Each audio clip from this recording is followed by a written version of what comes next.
I'm open for Q&A. Any of you guys that are willing and able to turn your cameras on, I would appreciate it, because otherwise I just get to stare at a blank screen while you guys get to stare at my pretty face.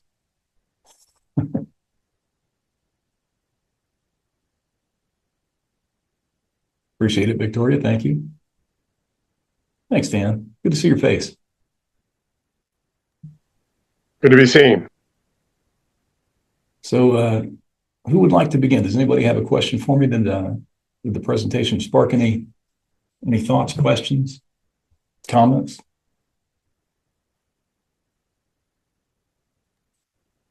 You know, I must have heard the parable of talents many times, and I never thought it applied to me. And then it dawned on me that it might it might actually apply to me. And Yeah. that was a real revelation. It hit me like a ton of bricks. You know, I've been the breadwinner of my family for 30 years and thought I was doing everything I could be doing. I was doing some coaching on the side in athletics and thought I was doing well for my family, but some things that could be called a question regarding that. And then I'm just wondering, you know, what am I doing? Have I really been maximizing what I've been given? And wow. And then that combined with the comment about how you show up. It's not about, I can't remember exactly what you said, but it's something about how you show up is what matters. How you are is who you are. Victoria, I see your question, and I will address that here in just a second. Yeah, it's how you are is who you are. Remember that, if nothing else. Okay, because it's not about labels. It's about, you know, think back to your own parents, right? The people you knew as a kid. And I'll give you an example from my own life. There was a guy that I used to go to church with when I was a very small child. I don't remember his name, but I remember him as the Candy Man.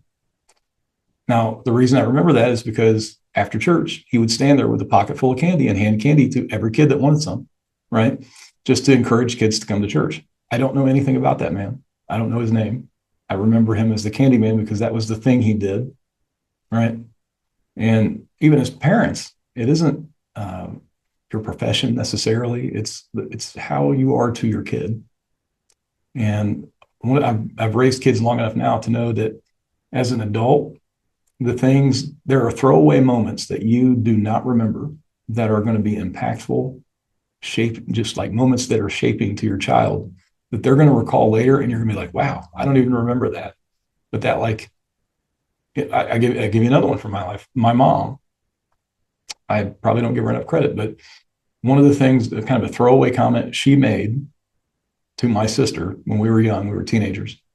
My sister was laughing at the idea of me one day having children. And my mom kind of interjects into the conversation and says, Amy, Ben will be an excellent father. I've always remembered that. I'm 44, I'll never forget. And I think the evidence has borne out that she was right. And maybe she made it happen because she spoke it into existence. And by the way, that's another thing about, you know, and this is why counseling, I think, is really strong, good in the world as well. Even if a counselor isn't a very good counselor, speech is power. When we talk about things, we take power over the things that happen to us rather than allowing those things to maintain power over us. How do we know speech is powerful? God spoke the world into existence. Victoria, no, I'm not a pastor, and I have never been, and I have never desired to be. I have a BA in Bible and Theology and a Master of Ministry, purely because I needed to be the kind of leader that my kids and my wife deserve. It was never about public ministry. I have no desire to stand in front of a congregation and deliver a message. Not my thing. But I got all that training and all that education, and while I applied it to my family, I realized at some point I need to do more with it than that, right? The talents, right? I was gifted the opportunity to get that education, the ability to receive it. And so, and counseling was a good way to start to apply it. But what I found was that one of my clients, for example, in community mental health was a severe schizophrenic, and a successful session with him was to sit and basically scan his ramblings to make sure that he was safe and other people were safe. Because if he said, certain things, then we were going to have to get other people involved to make sure that he wasn't going to be dangerous to himself or anyone else. Now, that was not an opportunity for me to use the skills that I've developed. That is important work, but I don't want to be the one that does it. And that's why I realized I need to move out of counseling, because that's not the focus. That's not the focus I want to have my skills on. So, okay, is the alignment meant to come back? Is the alignment meant to come back to Christ? Yeah. So again, just going back to that illustration of the Trinity, think of God before creation. There is nothing else, just God. If God is love, God can't be a numerical individual. And of course, the scripture indicates he's a Trinity, because a numerical individual has nothing else to love. In that case, God is he's in need of creation to have an object to love, and in order to have someone else to love him. But God is complete. He's complete without creation. And the persons of the Trinity live in a holy, loving relationship with each other, even without us. And that's the proper alignment of life. It is other-focused relationship. And then you got to develop a hierarchy of kind of where your focus should be. I think the non-debatable, I would say it's probably non-debatable. I'm pretty firm in this, but it's your highest priority is your creator, and then your closest relationship in this world, if you're a married person, is your spouse, and then your children. And so those are your top three priorities. Should always be that way. Now, after children, you start to get like extended family. If you're a grown person, adult, child, like parents maybe in their care when they get older, church, family, local community. Those I'm open to a different order on some of those things, but I don't think God, spouse, children is very debatable. Those are your highest priorities, and work and provision is going to naturally be part of all three of those, right? So it's like those people who want to say, well, work should be a top priority. Like, well, it is. It's part of providing for a spouse. It's part of providing for children. So it's kind of incorporated into those, in my view.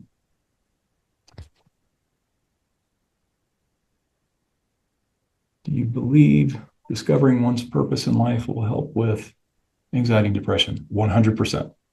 And here's the beauty, like it's in the Bible and it's not even hidden. Okay, now it's a general answer, but it's there. Ecclesiastes 12:13. And I don't remember a lot of book, chapter, or verse. I'm kind of a theory guy, but it's fear God and keep his commands. This is the whole of man. This is the whole purpose of man. That's it. So your purpose, fear God and keep his commands. Now that's broad, right? How does that get individualized and tailored to me? Well, it starts with that order of responsibilities that I just mentioned. God, spouse, children. Yeah, sure. Happy to help. And again, it niches down, right? Like God, spouse, children. Again, that's pretty broad too. How do I serve God? Well, I'd say primarily by taking care of the responsibilities he's laid in front of me, such as spouse and children, right? So it's kind of like taking care of the ones beneath takes care of the other. When it comes to like marital relationships, you got to niche down even further. People are individuals. Not every husband wants the same from his wife. Not every wife wants the same from her husband. You need to tailor your approach at executing that role to your spouse, right? Because that's logical. And same with your kids. And I'll give you another tidbit about raising kids that I think is relative here with the idea of tailoring your service. And all the human development education that I've had, one of the things that I was most interested to learn, because I have so many children myself, was that when you have a lot of children raised by the same parents, you would think that when they're well parented, they are very similar when they grow up. And that is actually not true. They'll be very unique. They'll be very different. They'll have vastly different interests and pursuits. But what you do find is that when children are similarly abused and neglected, they all look the same when they grow up. because they all have trauma they're dealing with. So if you've got a big brood of kids raised by the same parents and they look like clones of each other, probably something's off there. Huh. Interesting. Dan, you mentioned you have kids. How many was it? 2 daughters, 2 daughters. And what ages? 20 and 22. 2022. Yeah, my oldest is 21. So, and my next one is 18, about to be 19. So I've got some kids in that area too. But my youngest is 3. So I'm going to be a grandpa dad when she's going through high school. I'll be that old dad, right? Yeah, you will. We just never stopped having them. Nothing wrong with that. Good for you. I hope not. Well, the good ones need to keep bringing in more good ones into the world. Yeah, Dan, I think there's more truth in what you just said than probably even you realize. People talk about what's wrong with the world, and I think in this modern Western culture where the birth rate is 1.5, which is less than a replacement level. Yeah. People see what's wrong with the world and they want to fix it through politics and policy.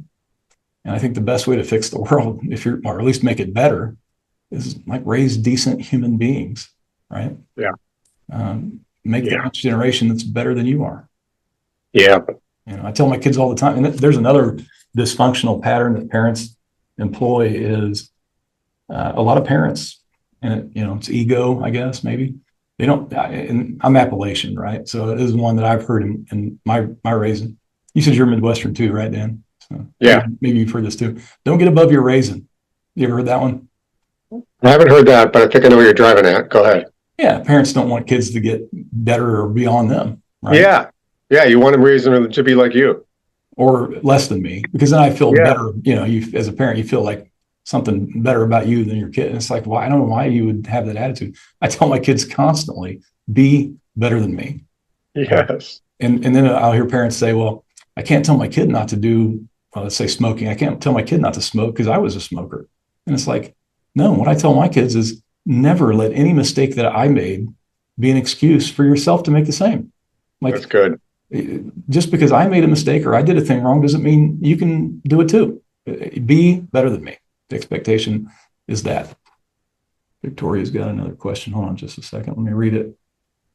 Okay. I'm a busy mom, 3 kids. I love God. I volunteer in my church. Sometimes I feel like I'm not doing enough to help with church.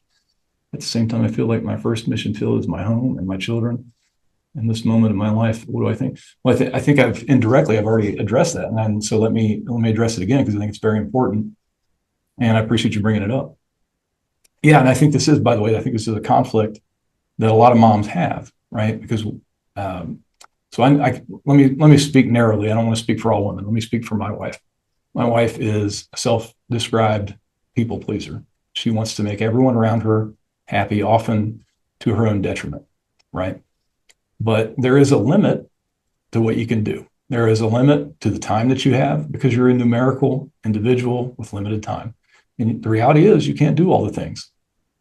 You just can't. So when you have a conflict between, taking care of your kids, be it extracurriculars or whatever it may be, in church activities, I think the priority has to be the kids, right? Now, that's not to say you don't have to do anything in your church, right? Like if you're part of a church, you want to be active in your church, but not to the detriment of your children's raising. And a good example of that, I think, is how many pastors' kids do you know that are just, for lack of a better term, hellions, right? Mm-hmm. Yeah. These preachers are so focused on their flock, they forget to parent their own children. And again, the counselor that I mentioned in the presentation, she's a counselor. She's really great at it too. Really good counselor. Excellent. She was my supervisor. Excellent supervisor. But to have 2 kids in their early 20s not pursuing anything is just, in my eyes, you've dropped the ball as a parent. Like you got to pick it up somewhere. And she didn't seem to like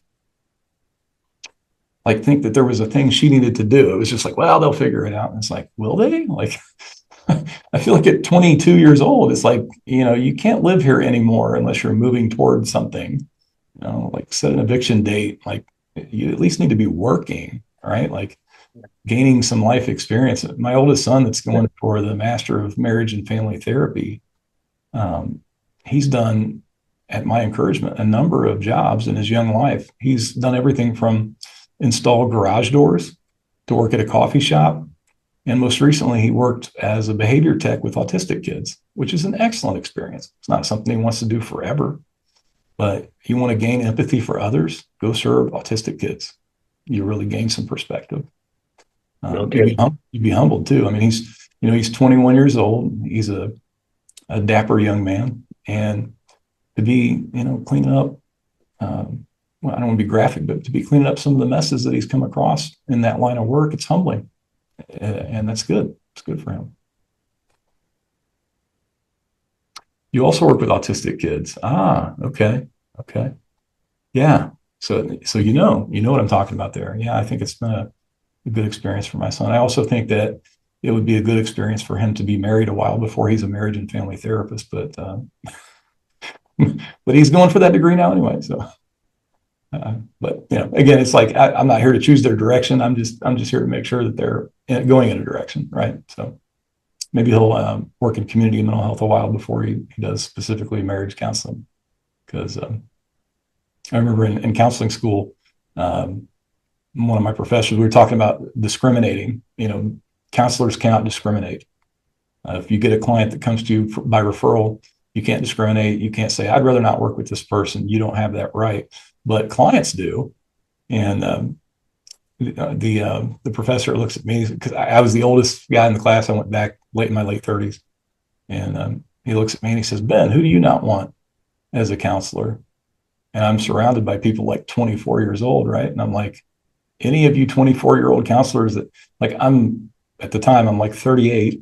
I've been married 18 years. I have 6 kids. You don't know anything about my life. I don't want none of y'all 24-year-old counselors.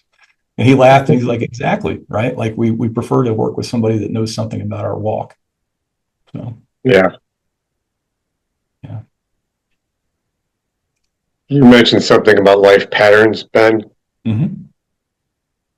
Is it more about breaking patterns, existing patterns, or creating new ones? So, yeah, that's a good question. So I think it's the kind of that chicken or egg debate. I think it's both, right? So there's experiments with rats where if you isolate a rat and you give it like a water bottle that has like some kind of drug in it, it will just stay high all the time, right? But if you don't isolate the rat, if it has a little rat community and it still has the drugged water bottle, it won't touch it. It'll leave it alone because it has better things to do, right? So it's not just about breaking the bad habit. It's also about having better things to do. Crowd out the bad habits and replace it with good habits, right? So with drug addiction in particular, and there were some studies done on like Vietnam veterans, a lot of drug use amongst soldiers over there. But the vast majority of those soldiers came back here, put the drugs down, and never touched them again because they didn't need addiction help. They just needed better things to do. And that was a crazy situation in Vietnam. Sure. So, do you tie that back to any biblical references, the pattern philosophy? I think you could. I think you could. Off the top of my head, I'd say I think you could, because I think all truth comes from God. And so if it's a true thing, you can tie it back in some way to theology. Off the top of my head, I don't have a specific link there. Yeah. But I'm sure there is one. Yeah, I think that could be, but I don't have it off the top of my head. I appreciate you being with me. Got a few more minutes here. If you want to ask any more questions, take advantage. I think I see Victoria typing. Thanks for, okay, yeah, I appreciate it. Thanks for saying so. Okay, so I think the link, if anybody wants to schedule a call with me, is in the chat still. And I see a couple notifications. It looks like a couple of people already have. So appreciate that. But if there's no further questions, thanks for the class. When's the next one? I do these on Thursdays. So Thursdays at 7. And I think you'll probably, if you don't schedule a call with me, you'll probably go ahead and get the notification for the next one until you tell the reminder system not to send it to you. So, so next Thursday, we'll do it again. Thank you, Ben. Yeah, thanks for being here, Dan. Appreciate you guys. All right, one last pass. I'm getting a couple comments here. Link for a call. Okay. It's in the chat, but let me paste it there again. Maybe it didn't come through for you. So, Victoria, I'm sorry we couldn't get your sound on. I wish we could have conversed a little more. Can I ask one more? Absolutely. Go ahead. You mentioned, I jotted down, you mentioned duty bound morally. Mm-hmm. Yeah. Could you elaborate on that a little bit more, please, Ben? Yeah, sure. I think there's two basic approaches to life. And the first approach is the one that's most common, particularly in this hyper individualistic Western world that we live in. And I don't mean to criticize the Western world because I think it's the best form of civilization that's ever existed in the world, but every form of civilization has its shortcomings. And in this hyper individualized Western world that we live in, we get the idea that life is about me and it's for me, and taking as much enjoyment out of this life is the point. And I reject that. I do not believe that life is primarily about me and my satisfaction. I think life is primarily about having been handed the responsibility of living by my creator. And everybody's gifts are different. So in my case, it's like I've been gifted with a decent brain and some education, and I need to use that. I've used it to serve my family, and I've used it to serve as a counselor, and now I'm trying to use it to serve as a coach and do that more broadly so I can affect more people. And that isn't about me and my personal enjoyment. It isn't about money. I do other things. Actually, I have a couple different businesses that I run. It's not about the financial piece. It's about trying to give the creator a return on his investment in me, because I am responsible to do that since he gifted me life, and not only gifted me life, but redeemed me by dying on the cross, right? The sacrifice that he made in that regard seals it. So he put me here, gave me a life that he expects something to get a return on, and then he made the sacrifice necessary to redeem me to himself. So nothing about that is about me or should be about me. It's about serving God, because that's what I should be doing with my life. And so that's the view of life that I take. If you're not in agreement with that, my coaching course is not going to be for you, because, and by the way, I think that the counseling field is saturated with people who have that first view, that life is about you, right? And that if you just look deep enough, the answers are inside you. They're not. There's no answers in there. If you look inside, it is a spiraling stairwell into the darkness. I know that's what's inside me anyway. I don't know about you. Maybe you've got light somewhere down there at the bottom of your heart, but the Bible has a lot to say about the human heart, and the vast majority of what it says is about how wicked it is. So that my pet peeve that I hear in culture is follow your heart. I absolutely hate that statement. Follow your heart is like the blind leading the blind. You don't know where you're going. And your heart is, the Bible calls your heart, in the King James, it says desperately wicked. But a better translation, and this is why you get that theological education. I don't mean to demean the King James, but it's not a real good translation right there. The desperately evil or wicked, terminology is better interpreted as like desperately sick, as in like having an illness. The heart is sick. You don't follow your heart. It's sick. Follow Jesus, because he does it right? Other focused responsibility. This is God's way. Turn outward instead of inward. Turning inward is to spiral into the darkness. And the counseling profession is saturated with people who want to turn inward and love to do that. And misery loves company. And the primary driver of negative emotion is self-awareness. Think about this. Adam and Eve had no negative emotion until they became aware of their nakedness. Yeah. And the more we sit and dwell on ourselves, the more potential there is to just bathe in our own sorrow. Sports is a great metaphor for life, and it's kind of the last metaphor that we haven't just strained out of our society for the sake of sparing our children a little heartbreak. But when a kid strikes out at the plate, you'll hear two different things, right? Oh, why did you do that? That was a terrible pitch. Don't swing at that. Or you might hear, forget it and move on. Okay. Well, which one is it? I think it's actually both, right? When we do something wrong, we do need to evaluate it for the purpose of learning so that when we go forward, we can do a better job. So maybe that kid does need to think, hey, I shouldn't have swung at that pitch. It was over my head, right? Okay, you took the valuable piece from it. Now let it go and move on. And oftentimes with counseling, that's not what happens. People get inundated with just circling their own drain, right? Circling their own little pet depression, me and how I feel today, and they never look outward. They never look down the road. You know, when you're driving and you're learning to drive, what do they tell you? Keep your eyes down the road. Yeah, So, that's really good. okay, Thank guys. you. Thank you. Yeah, no problem. I appreciate you guys being here. We're at 8:32, so I'll, I guess, say goodnight. Anybody have any last comments or questions?